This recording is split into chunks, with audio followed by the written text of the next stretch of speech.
une journée où on a eu pas mal de casses et où j'ai fait une grosse chute où je me suis cassé les côtes. On est dans un sport où on est pas mal confronté aux éléments extérieurs, il y a pas mal de vent, pas mal de mer.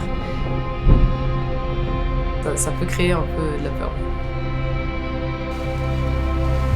Cette année, je suis dans ma dernière année jeune.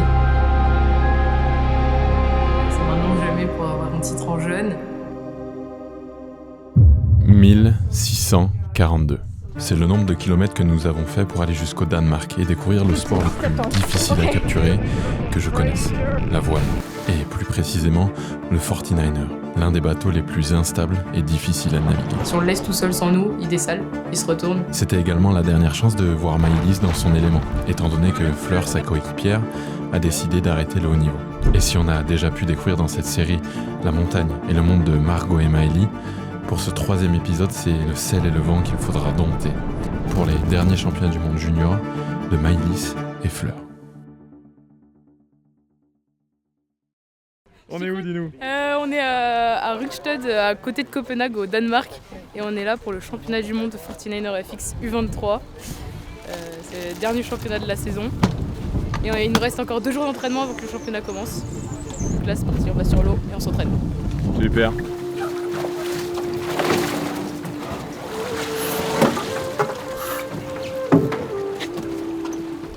Le 49er, du coup, c'est un dériveur, donc c'est un bateau à dérive. C'est un dériveur double, donc on est à 2 dessus. Il y a un barreur et un équipier. Et les 2 trapèzes qui sont là, le trapèze de l'équipier de Fleur et le trapèze du barreur de moi-même. C'est un bateau qui fait 4,90 m à peu près, 3 mètres et quelques de large, qui a une coque planante, donc assez fine à l'avant et un peu plus évasée derrière, un peu plus plate, qui se termine avec 2 ailes à peu près. Ça ressemble un peu à un dragon. Et le barreur et l'équipier sont au trapèze, c'est-à-dire on est pendu à des câbles et du coup on navigue parallèle à l'eau. Il y a 2 grosses branches en voile, il y a la course au large, je trouve la route du Rhum, le Vendée Globe, sur des très gros bateaux. Et la voile olympique, c'est un peu l'inverse, c'est des formats beaucoup plus courts où on fait des manches sur l'eau et on rentre tous les soirs. C'est pas des bateaux sur lesquels on peut vivre. Moi pour le moment je suis vachement plus là-dedans. Et quel que soit le support, comment parler de voile sans parler de météo? Maëlys, en réalité, se doit d'analyser constamment le vent, les courants, faire les bons réglages, établir une stratégie, utiliser les règles de priorité et tout changer en 1 minute, si le vent a tourné. Pas si simple. Et le but de ce 49er FX, c'est d'aller où? Aux Jeux Olympiques. Après, l'objectif qui serait quand même bien d'atteindre, c'est un top 8 pour être sûr de valider les quotas pour l'année prochaine et d'avoir les aménagements scolaires parce que en fait tout le reste du projet il se joue sur les championnats comme ça où il faut remplir les quotas pour pouvoir construire sa vie de sportif l'année d'après. Mais ouais, un petit podium ça serait quand même une belle façon de finir la saison et cette première partie de l'histoire.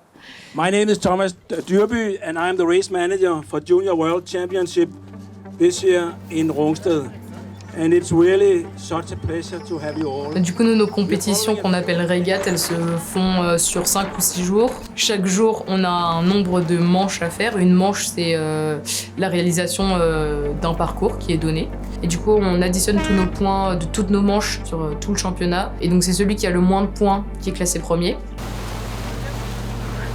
Ok, ça scale. Ok, on revient à tribord. Ok, Alba, ok.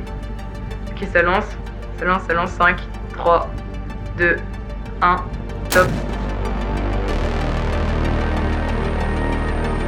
Je pense sur la minute qui passe là, il se passe rien du tout. Il faut juste tirer et aller vite. Le premier écart, il se fait là. Il se fait dans les 30 premières secondes. Et grosse communication avec Fleur, savoir comment elle se sent, à quel niveau de fatigue et de stress elle est. Ça va me permettre de moi de me positionner, savoir si elle a besoin plutôt que je la calme, que je l'accompagne. Et pareil pour elle. Souvent on a un gros échange sur comment on se sent sur le moment. Ça va virer, pareil. 3, 2, 1, top. Ça relance, à plat. Ça relance, on se recule un peu. Vitesse ok.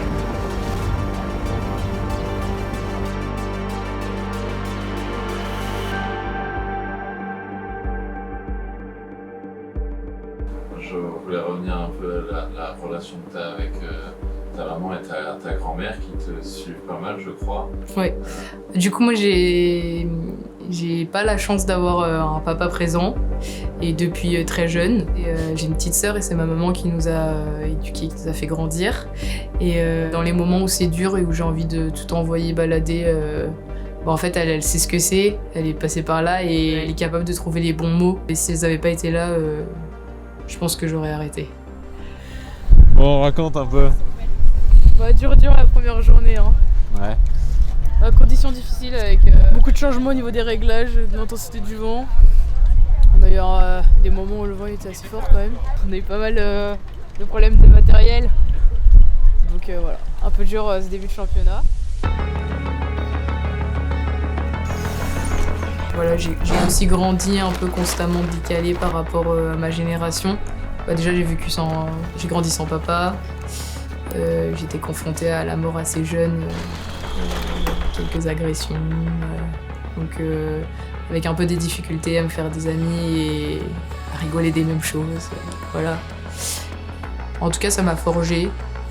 Je pense que je suis hyper persévérante et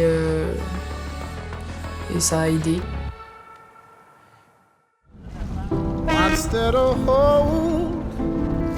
In the light of this moon, my mind keeps searching, but my heart First one. Et c'est ainsi que, pour cause de conditions météo capricieuses, les dés étaient presque déjà jetés dès le 2e jour. Presque, puisque même si le jour 3 et 4 n'ont pas pu être courus, elles ont pu courir une toute dernière manche, le 5e jour, dans des conditions quelque peu apocalyptiques, oui. Et on se sort plutôt pas mal, on arrive à terminer 6e à la manche, toujours avec un départ bien foireux. Et un premier passage à la bouée avec 4 bateaux derrière, donc c'était mal parti. On a tenu à l'endroit toute la manche et on n'a rien lâché. Donc on arrive encore à grappiller une place au général aujourd'hui, on termine 5e de ce championnat du monde. Donc mot sur le championnat, ça reste un bon championnat. Top 5 mondial, ça reste une belle performance. Et ouais, bah du coup, notre dernière nave, on l'aura fait dans la cartouche. Pas de podium, mais un top 5 qui valide les quotas. De quoi continuer l'aventure pour Maëlys, à condition tout de même de trouver une nouvelle équipière. Quant à moi, il me reste à remercier Fleur, bien sûr, pour sa gentillesse, et aussi tous les proches de Maëlys, ainsi que le Royal Danish Yacht Club, et bien sûr Féroce, sans qui rien de tout cela n'aurait été possible. Et je vous dis donc à très vite pour le 4e épisode auprès d'un autre athlète de la Féroce Academy.